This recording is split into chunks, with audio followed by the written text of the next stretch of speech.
Agradecemos la exposición de la señora Vivian Blalot. Seguramente hay muchas preguntas que ustedes quieren hacerle. Estas las pueden materializar por escrito en sus hojas. Anfitriones van a pasar por sus puestos, por sus asientos para retirarlas y se van a efectuar estas preguntas en el panel de discusión que se va a desarrollar al final de este seminario alrededor del mediodía. Vamos entonces ahora a la exposición de nuestro siguiente invitado, el señor Humberto Peña, quien nos dará la visión sobre los recursos hídricos. El señor Peña es ingeniero civil hidráulico de la Pontificia Universidad Católica de Chile. Su carrera profesional la ha desarrollado principalmente en la Dirección de Aguas, a la cual ingresó en el año 1969, desempeñando cargos como jefe de estudios hidrológicos, jefe de estudios y planificación y director general. En este último cargo le correspondió la planificación e implementación de las políticas de agua vigentes en nuestro país, la estructuración de los planes de modernización del Estado en esa misma materia y la aplicación del marco regulatorio sobre el recurso agua, habiendo liderado las recientes modificaciones legales en este ámbito. Actualmente es socio de Diagua, empresa asesora, miembro del Comité Técnico de la Asociación Mundial del Agua y director honorario de la Sociedad Chilena de Ingeniería Hidráulica. También es profesor asociado de la Facultad de Ciencias Físicas y Matemáticas de la Universidad de Chile. Recibamos con un gran aplauso al señor Humberto Peña.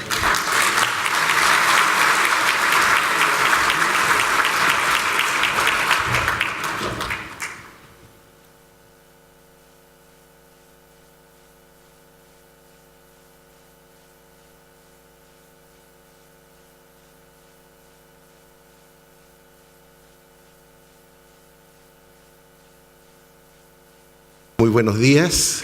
En primer lugar, quería agradecer a la Cámara Chilena de Construcción la oportunidad de participar y colaborar en esta iniciativa que es tan importante para el país, creo yo, como es pensar en el futuro de la infraestructura y su rol en el desarrollo nacional. Yo me voy a referir al tema de la infraestructura para los recursos hídricos. En esta materia quisiera señalar, en primer lugar, algunas consideraciones generales acerca de las necesidades de infraestructura y qué debemos entender por la necesidad de infraestructura en este ámbito. En segundo lugar, me voy a referir a tres áreas en las cuales están comprendidas en este trabajo. Uno se refiere al aprovechamiento de los recursos hídricos, el agua como recurso. En segundo lugar, los temas relativos al agua potable y saneamiento. En tercer lugar, los temas asociados a la defensa contra inundaciones y drenaje de agua lluvia. Finalmente, daré algunas conclusiones generales. La primera pregunta que uno se hace cuando quiere abordar el tema de la infraestructura y los recursos hídricos es ¿qué entendemos por necesidad de infraestructura en esta área? Y para hablar de ¿qué entendemos por necesidad de infraestructura? Tenemos que referirnos a cuál es el papel que le asignamos al agua en el desarrollo del país. En ese sentido, es sabido por todo de que el agua es básico para la vida humana y que juega un rol importante en el desarrollo económico.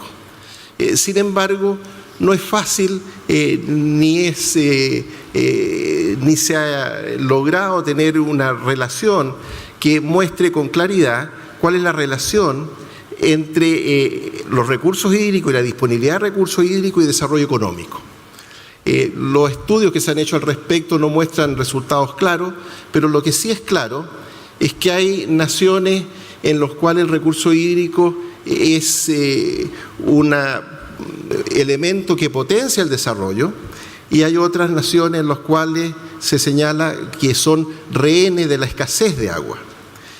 En ese ámbito es importante finalmente señalar que el recurso hídrico puede ser así una oportunidad en algunos casos y en algunos instantes de la historia, como en otros casos puede ser una limitación para el desarrollo.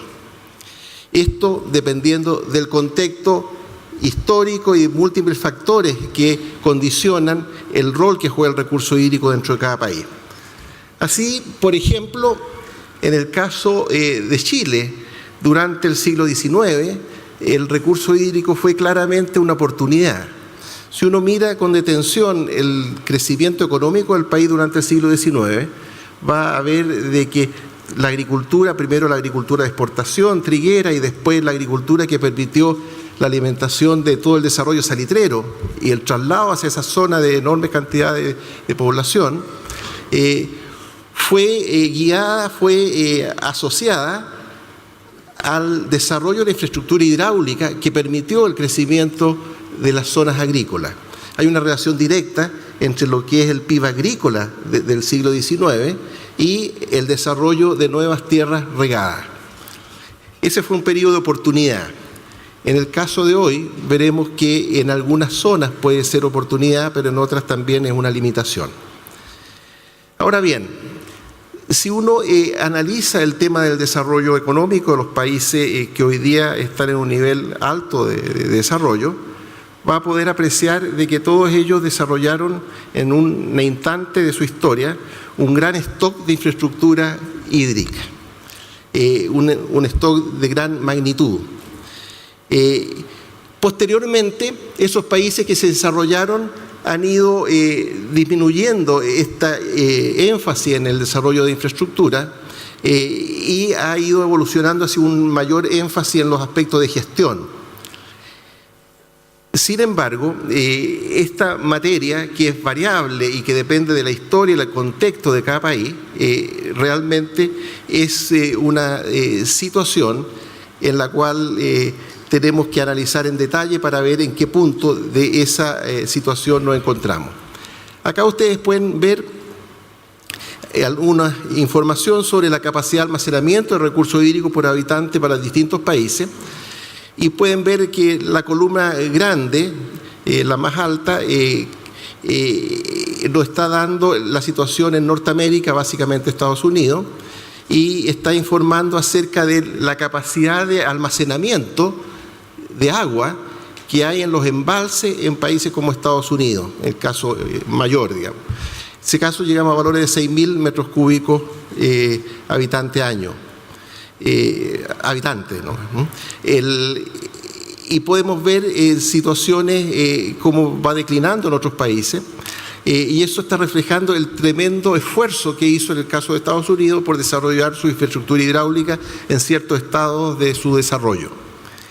También podemos apreciar en la segunda figura un esquema de cómo a medida que los países se van desarrollando, van pasando de menos desarrollados a más desarrollados, el énfasis en el desarrollo de la infraestructura va decreciendo, pero por otra parte el énfasis en la gestión va aumentando. La pregunta que nos corresponde hacernos es en qué parte de esas tres divisiones que vemos ahí estamos ubicados hoy día y en qué medida podemos asimilarnos a uno o a otro caso. Ahora bien, si pensamos en el tema del papel de los recursos hídricos en el desarrollo de los países,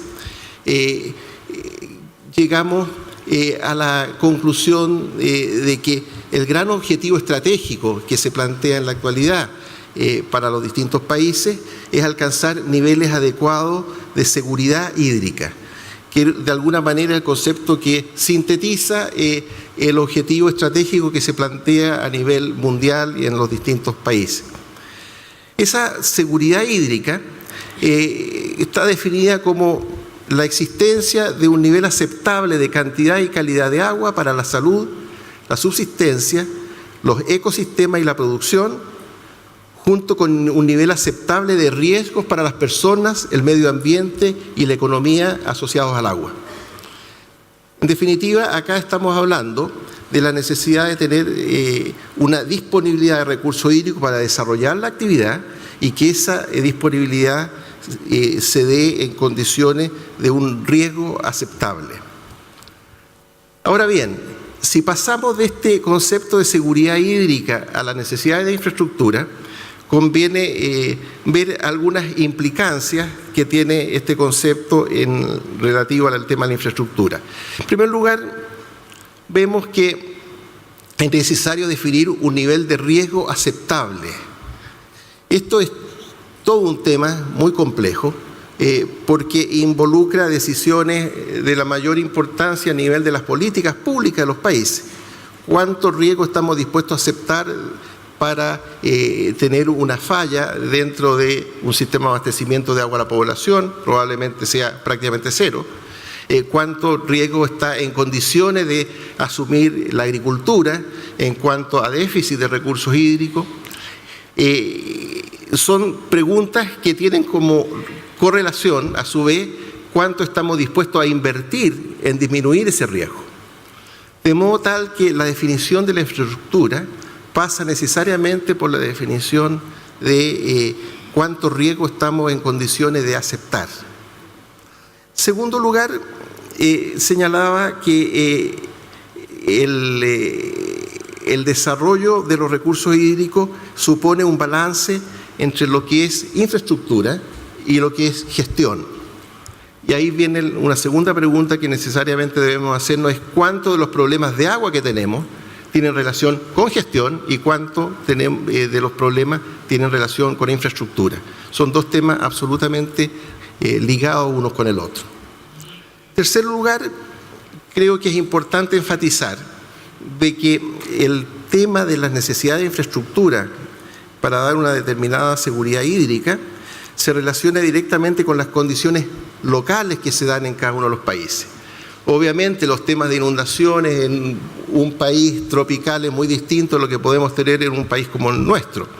Las condiciones hidrológicas locales, las condiciones de escasez, las condiciones de desarrollo económico y de demanda que se generan en cada lugar, determinan en definitiva la necesidad de infraestructura y el nivel de seguridad hídrica que necesitamos disponer. Y finalmente, en relación a esta materia, quería destacar que siempre la infraestructura hidráulica interactúa muy directamente con el medio ambiente por su propia naturaleza. Y en consecuencia supone también hacer un balance entre cuánto de infraestructura y cuánto de modificación de la naturaleza estamos en condiciones de asumir o aceptar como sociedad. En ese sentido, por ejemplo, si uno ve las tendencias en algunos países europeos, desde el punto de vista de lo que es defensa contra inundaciones, va a ver que hay una fuerte tendencia a lo que es la restauración fluvial, es decir, un proceso distinto al que durante muchos años llevaron adelante. En definitiva, quería destacar que en este marco no es posible tener indicadores de las necesidades de infraestructura en un país. Cuando tenemos algún indicador es solamente con fines ilustrativos para señalar cuánto es el esfuerzo que otros han hecho en esa área, pero no es para definir cuánto es lo que realmente lo que necesitamos, porque lo necesitamos siempre va a estar condicionado por la situación local, se tiene que definir caso a caso.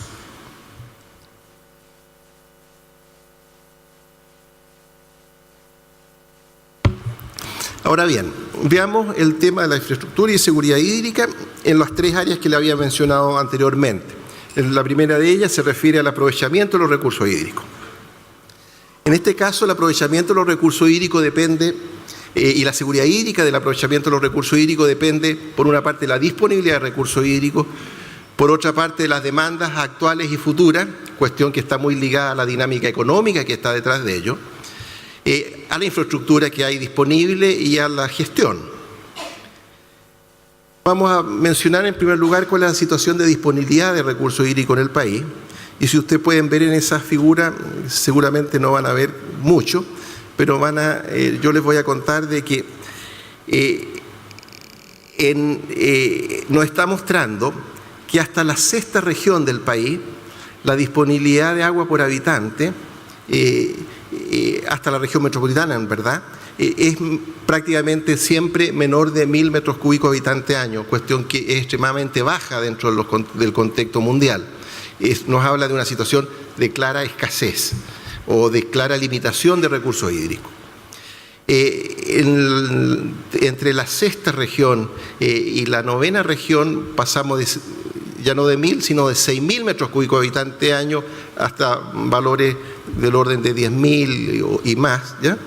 Y finalmente la décima región hacia al sur, la disponibilidad de agua por habitante año es mucho mayor. Por otra parte, nos está diciendo esa figura que hay que centrar la atención desde el punto de vista de la disponibilidad de agua en la agricultura porque representa más del 80% del consumo.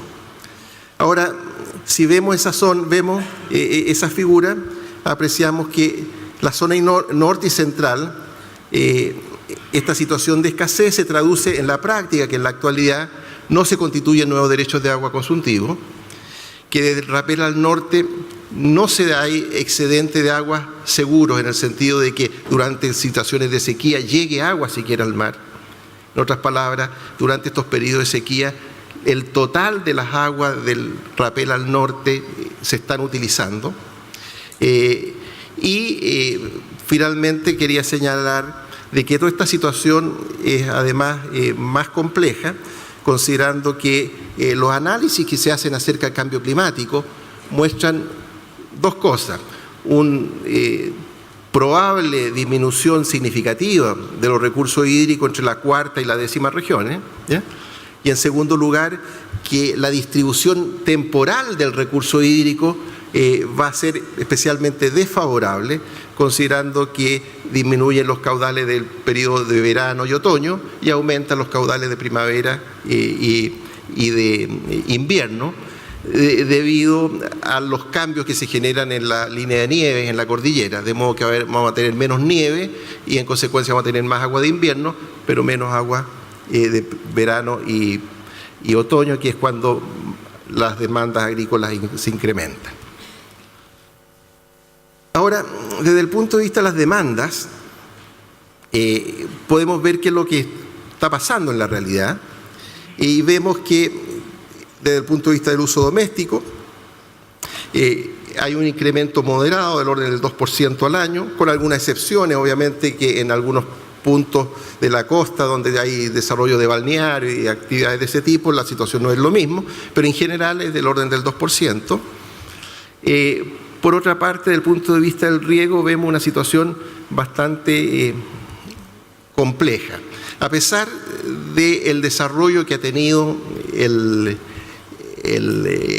y las inversiones que se han hecho en riego, vemos que a nivel nacional prácticamente la superficie agrícola, de acuerdo a los censos del año 2006-2007, en comparación al del 96-97, prácticamente no ha cambiado. O sea, en los últimos 10 años prácticamente no ha aumentado las zonas de riego. Sin embargo, de la quinta región hacia el norte, ustedes pueden ver ahí en los números rojos, hay cuencas en las cuales hay un aumento muy importante, generando obviamente problemas en esa zona, y en la zona central y sur, en general hay una disminución de la zona regada por el desarrollo ya sea urbano en algunos sectores o por la competencia que puede significar para la actividad agrícola el desarrollo forestal.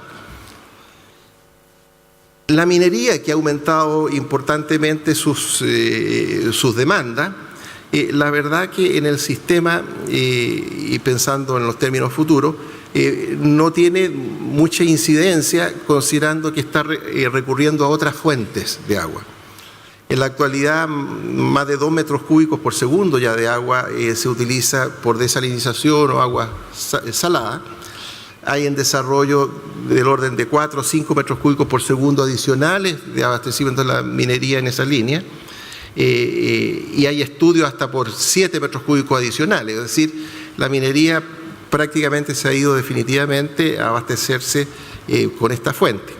Es importante señalar que esto es posible con un cobre a $3 por libra. Cuando estaba a $1, obviamente que esto no era factible en absoluto. Y obviamente que esto tiene relación también con la rentabilidad y con el tema de los aumentos de costos de la minería en la actualidad. En síntesis, podemos ver, de acuerdo a estos antecedentes, que de la región metropolitana al norte, la disponibilidad de agua es la principal limitación para el desarrollo. ¿A qué me refiero yo con esto?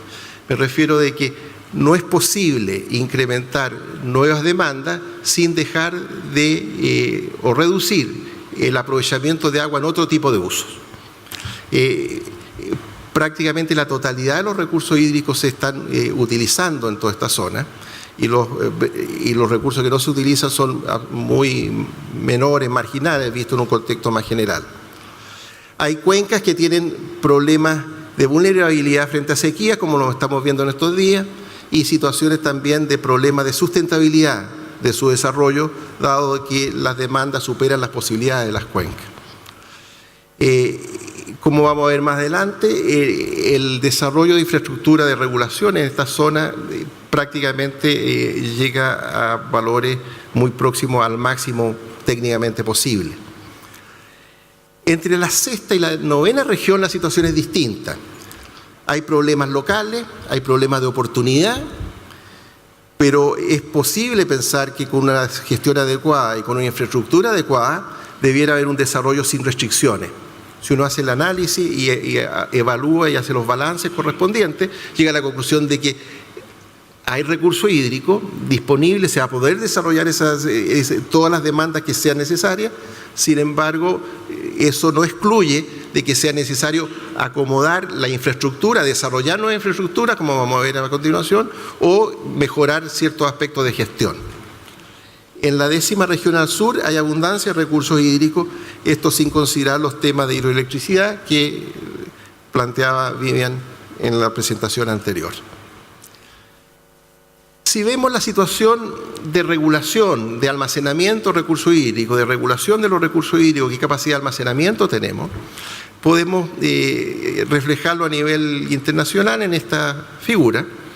La figura de arriba, ustedes pueden ver la capacidad de almacenamiento por persona en Chile y en el mundo. Yo había mencionado el caso de Norteamérica, que era como 6.000 metros cúbicos por habitante. En el caso de Chile llegamos a valores del orden de 300, 400, o sea, casi 20 veces menos. En el caso de Europa estamos hablando de 1.000 y tanto, 1.500, una cosa así, ¿no? De modo que visto de esa perspectiva uno pudiera decir, bueno, la verdad es que nosotros no hemos desarrollado mucho nuestra capacidad de almacenamiento. Al menos podemos señalar de que el esfuerzo que hemos hecho para eso ha sido menor que el que han hecho otros países, independientemente de cuán necesario sea o no sea de acuerdo al análisis que había hecho anteriormente. Pero por otra parte, si vemos en esa misma figura, en la figura de abajo, el porcentaje de escorrentía que está regulada, vemos que en la primera columna aparece de la región, de la cuarta región hacia el norte, y en esa región vemos que el 80% de la escorrentía está siendo regulada, o sea, la capacidad de almacenamiento equivale al 80% de la escorrentía media general. Lo que nos dice de que si comparamos con la información general y mundial que llega a niveles del orden del 15%, cosas de ese tipo, o 10%, vemos que en esa zona la posibilidad de regular recursos hídricos está prácticamente copada, agotada. Cuestión que es bastante evidente si vemos que la cuenca Copiapó está regulada, el Huasco está regulada, el Elqui está regulado, el Limarí está regulado, el Choapa están regulados y las posibilidades de desarrollo adicionales son pequeñas. Cuando vemos en ese mismo gráfico la relación de la quinta y la región metropolitana, ahí vemos sí que hay un déficit importante y los niveles son muy bajos, y lo mismo sucede más hacia el sur. Aquí vemos, en definitiva, los aspectos de infraestructura relativas a horas de regulación. Y he agregado ahí lo que significaría los programas de embalse desarrollados por el Ministerio de Obras Públicas con el título de Plan Priorizado, ¿ya?, que se refiere a 16 embalses que están identificados. Y en otra columna aparece el total identificado, que sería todos los lugares donde se ha detectado que existen condiciones locales que hacen conveniente desarrollar una obra de regulación, sin entrar en un análisis más profundo respecto a la rentabilidad económica de esas inversiones, que es un tema que daría para bastante análisis, ¿ya? En este contexto llegamos a que el plan priorizado, que implica 16 proyectos, significa un 31% de capacidad de almacenamiento y un 16% de la superficie actual. Estamos hablando de cerca de algo menos de 200.000 hectáreas que se verían, llamemos, beneficiadas con esto. No son hectáreas de nuevo riego, sino hectáreas en las cuales, o superficies en las cuales la seguridad hídrica se mejora. En ese sentido, este plan, ustedes pueden ver que tiene una influencia relativa dentro de la superficie total agrícola, ¿no? Y me interesa destacar que en general son obras medianas y pequeñas. Un 46% del almacenamiento se concentra en una sola obra, que es el embalse Punilla. O sea, y los 2/3 de la superficie en 2 proyectos, que es Punilla y lo que está referido en Aconcagua. En otras palabras, estamos hablando de que la época de grandes embalses, como uno pudiera imaginar, Paloma y este tipo de obras, no está en el futuro, al menos en estos programas que están identificados. Principalmente estamos hablando de obras medianas y pequeñas, estamos hablando de obras de 30, 40, 50 millones de metros cúbicos, no obras de 400 millones de metros cúbicos, así, con la excepción de Punilla. Si incorporamos a ese listado el total de proyectos identificados en distintos trabajos de la Dirección de Obras Hidráulicas, estas cifras aumentan algo, aumentan un 7% en volumen y un 9% en superficie, llegando a algo así como 300.000 hectáreas. Y en definitiva, estos planes, uno supone 3.000 millones de dólares aproximadamente este plan priorizado de obras, ¿no? Cuestión que al nivel de la inversión actual se haría, o de los últimos años, se haría en un periodo de 30 años. Es decir, de alguna manera lo estamos enfatizando, es que el ritmo de desarrollo de este tipo de obras está bastante lejos de lo que uno razonablemente pudiera esperar como un programa en este ámbito. Pongo como interrogación el tema de cambio climático. ¿Por qué? Porque no hay en la actualidad estudios a fondo de cuáles serían los requerimientos de regulación que pudiera asociar uno a un tema como el cambio climático. Creo yo que se trata de un programa que uno debiera estudiar y para eventualmente desarrollar en el mediano plazo, no para los próximos 5 o 10 años como se ha enfocado este trabajo. Sin embargo, es obvio de que zonas importantes del país, especialmente las partes bajas, pudieran tener necesidad de ir previendo situaciones de mayor crisis por este motivo. Y este es un tema que no está estudiado ni evaluado en la actualidad. Por otra parte, si uno analiza el desarrollo de la actividad agrícola principalmente y cuáles han sido los avances que se ha tenido de esta infraestructura, y como señalaba antes, reconociendo que los avances en algunas áreas del país en regulación son importantes y el stock acumulado es importante. Por otra parte, tenemos que señalar de que el mejoramiento y la modernización de los sistemas de riego y los sistemas de canales está extremadamente atrasada. En el país, actualmente, probablemente cerca del 40% de las zonas regadas, del 1.000.000 de hectáreas regadas aproximadamente, un 40%, tiene riego tecnificado. Es decir, son áreas, zonas en las cuales a nivel predial, por la iniciativa individual, con el apoyo y subsidio en muchos casos del Estado, ha mejorado enormemente la eficiencia de aprovechamiento del recurso hídrico.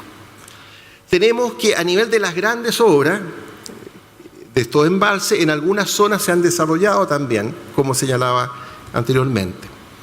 Sin embargo, lo que liga las dos cosas, que es el sistema de canales, realmente opera en términos extremadamente atrasados en relación a lo que sería una agricultura moderna y la agricultura con la cual está compitiendo nuestro país hoy día. En otras palabras, si uno ve el desarrollo en lugares como España, Estados Unidos y otros países de esa naturaleza, ve que ahí hay un vacío en lo que son los sistemas de conducción.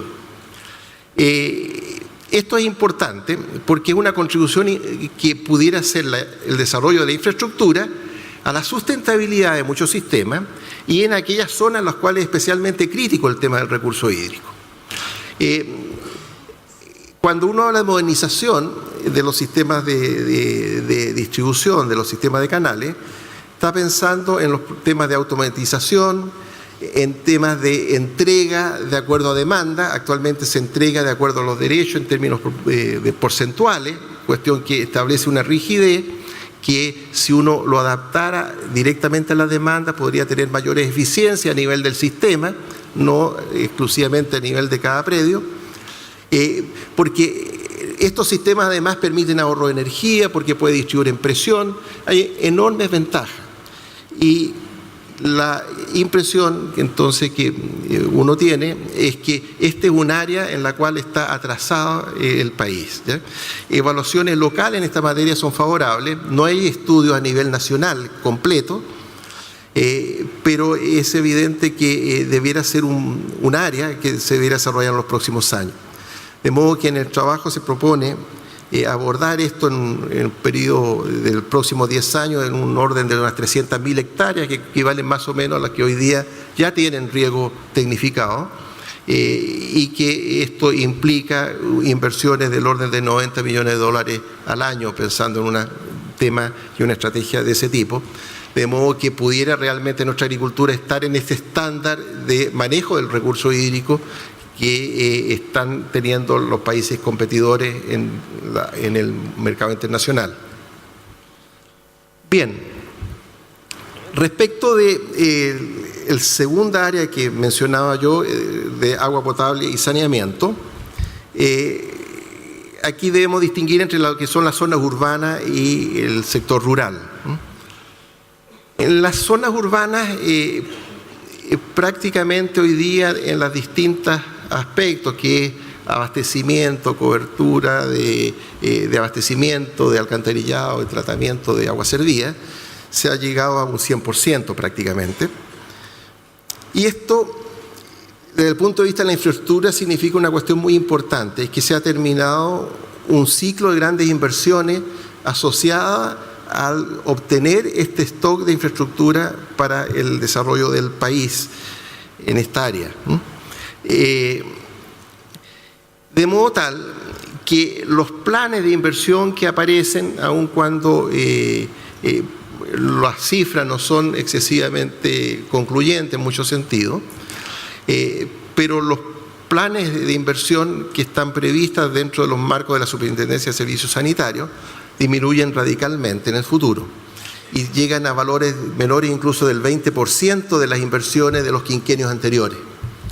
En otras palabras, estamos entrando en una etapa que el énfasis está en los aspectos de mantención, reposición, conservación de los sistemas, sin considerar de eventuales cambios tecnológicos que por razones normativas pudieran incorporarse, por ejemplo, si las exigencias ambientales fueran mayores.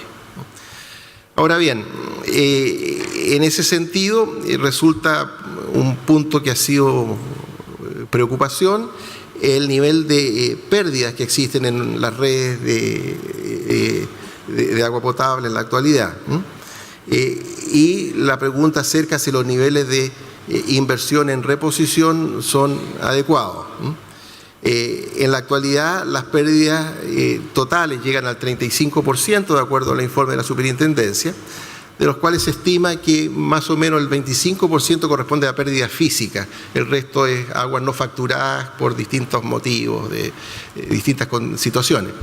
Pero en cualquier caso, eso está bastante lejos del nivel que establece las empresas modelos cuando se estudian las tarifas, que definen valores del 20% de pérdida. O sea, estamos en un tema en el cual existe cierta preocupación en esa línea. Hay que señalar de que en países como Estados Unidos este es un tema de mayor debate, tanto así de que el Congreso de Estados Unidos ha establecido comisiones especiales para hacer un seguimiento a cuáles son las inversiones de reposición que se están haciendo, porque hay mucha preocupación respecto de y se plantea incluso un eventual colapso de los sistemas en ciertos plazos debido a las inversiones que se hacen en reposición. Una parte de esto también ha surgido a raíz de, ustedes recuerdan el desastre de Katrina y de todas las inversiones que habían en protección contra inundaciones, que habían sido de alguna manera dejadas de lado y que en definitiva se comportaron en forma inadecuada cuando se presentó el desastre. En definitiva, en el sector urbano estamos hablando de que en un periodo de 5 años pudieran haber en forma anual inversiones del orden de $50 millones, cuestión que es sustantivamente menor a los valores que habían anteriormente, en los quinquenios anteriores. En cambio, en relación a infraestructura, en las zonas rurales la situación es distinta. Es distinta principalmente si uno se detiene en el caso de las localidades que se habla de semiconcentradas, ¿no? Porque en las localidades concentradas también prácticamente un 100% de la población tiene abastecimiento, estamos hablando de 1.800.000 personas, pero las localidades semiconcentradas, que se estima como 400.000 personas, tienen un nivel todavía muy bajo de atención, y es la gran tarea que hay para los años siguientes.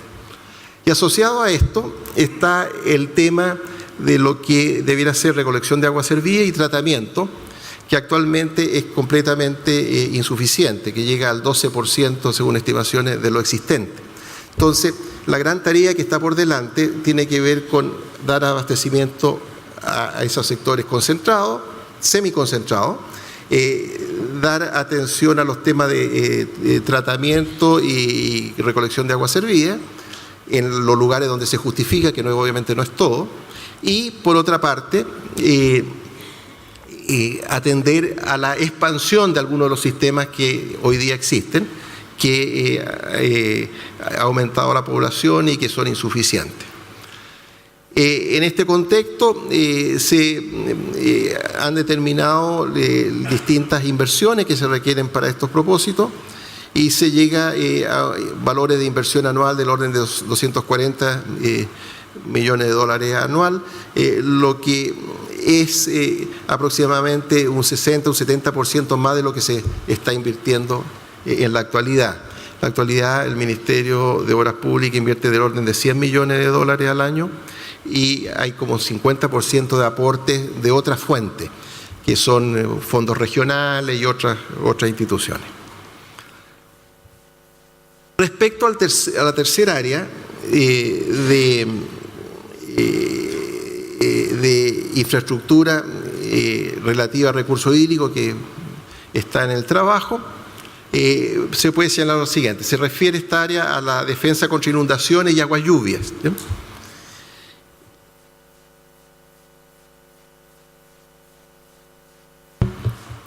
En esta área es importante destacar lo siguiente.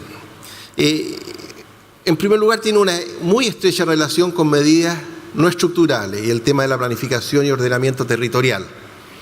Es obvio de que las soluciones de infraestructura muchas veces llegan a resolver problemas de falta de planificación territorial y obviamente que con costos mayores para resolver problemas que no se abordaron en su momento. Por otra parte, hay otros temas de gestión que son importantes en esta materia. En todos los países desarrollados existen normativas bastante definidas respecto al control de incremento de la escorrentía a nivel local. En definitiva, cómo desarrollar los sistemas de modo tal que cuando se urbaniza un sector no tenga influencia en los sistemas colectores de aguas abajo, y cómo se maneja toda esa situación a nivel urbano para que el sistema de infraestructura ya construido no sufra inconvenientes. Ahí hay un tema que es importante tenerlo presente en esto. También es importante señalar que los cambios en la ciudad generan impacto en la infraestructura existente por otras razones. Por ejemplo, si uno piensa en la densidad poblacional en Santiago y que los sistemas de colección son sistemas unitarios, los cuales recogen agua servida y agua lluvia, en la medida que el excedente sobre el agua servida se va disminuyendo por el incremento de la población en la zona central, también eso repercute en la disponibilidad, en la capacidad disponible para atender el tema de agua lluvia. O sea, hay problemas complejos de esa naturaleza. Y finalmente quería señalar en este tema que hay una amenaza asociada al impacto del cambio climático que es algo que debiera ser motivo de preocupación. Muchas de nuestras ciudades están ubicadas a los pies de la cordillera, como el caso de Santiago, en el cual tenemos una cuenca de carácter nival o pluvio-nival. En un escenario en el cual la línea de nieve asciende, los caudales en la parte baja pueden incrementarse en forma muy sustancial. Si hablamos del caso del Mapocho, un aumento de 500 metros en la línea de nieve, que corresponde a 2-3 grados, supone más que duplicar el caudal en la parte baja del río Mapocho. ¿Qué es lo que estoy diciendo con eso? Estoy diciendo que hay todo un tema asociado a cambio climático que debiera ser motivo de preocupación, en el sentido de no confiarse en que las obras que operaron en el pasado van a operar adecuadamente en el futuro, y requeriría un seguimiento en esa línea. Ahora, yo señalaba que el tema de la definición de la necesidad de infraestructura está ligado directamente a cuáles son los riesgos aceptables. En el caso de Chile, tanto a nivel urbano como a nivel rural, los niveles de diseño que se han adoptado son compatibles con los criterios mundiales. Típicamente en sectores rurales se trabaja con la zona de inundación de periodo de retorno de 100 años, de modo que en ese sentido normalmente el nivel de seguridad que estamos apuntando es el nivel de seguridad aceptado mundialmente. Ahora, esto tiene una correlación también con el aspecto económico. ¿Cuáles son las obras que desde el punto de vista del análisis económico resultan atractivas para desarrollar? Y en ese sentido hay un punto que no es menor y que se refiere a los criterios que se utilizan para evaluar cuáles son las obras adecuadas en este tema, que es el criterio del daño evitado. Esto, si uno habla en los sectores urbanos, tiende a disminuir la rentabilidad económica de los desarrollos que se hacen en los sectores más pobres. Evidentemente que cuando los costos asociados a construcciones que son muy modestas, ¿ya? Son muy bajos, evidentemente que la evaluación económica tiende a deprimirlo. También hay otros aspectos que tienen relación con el impacto de las inundaciones sobre el funcionamiento general, integral de la ciudad. Todos sabemos que en una ciudad como Santiago, con una lluvia importante, no es solamente el tiempo de viaje lo que se afecta, sino se altera completamente las actividades dentro de la ciudad. De modo que cuando uno hace el análisis económico de los impactos, normalmente tiende a subestimarlo en la situación real. ¿Por qué señalo esto? Lo señalo porque prácticamente la mitad de las obras que se consideran dentro de los estudios que se han realizado no tienen rentabilidad económica. Entonces, y desde ese punto de vista quedan excluidas de la consideración para los fondos públicos. En ese sentido, hay un tema que debiera hacernos, este tipo de temas de equidad y de efectos sinérgicos, debiera ser importante considerarlo desde el punto de vista de definir cuál es la necesidad de infraestructura en esta área. Ahora bien, las necesidades han sido evaluadas especialmente en el caso de las zonas urbanas a través del desarrollo de planes maestros que ha desarrollado la Dirección de Obras Hidráulicas, y hay catastros también de necesidades en algunos cauces. Si uno ve esta cifra, acá tenemos el caso de las inversiones en drenaje de aguas lluvias urbanas, lo que entregan los planes maestros. Vemos que se requiere una inversión total de 4.000 millones de dólares, de los cuales hay como 800 que han sido desarrollados, con lo cual habría un déficit de 3.200 millones de dólares en esta área. De esto, la Dirección de Obras Hidráulicas, a partir de la consideración económica que señalaba anteriormente, ha priorizado un valor menor que representa 1.400 millones de dólares.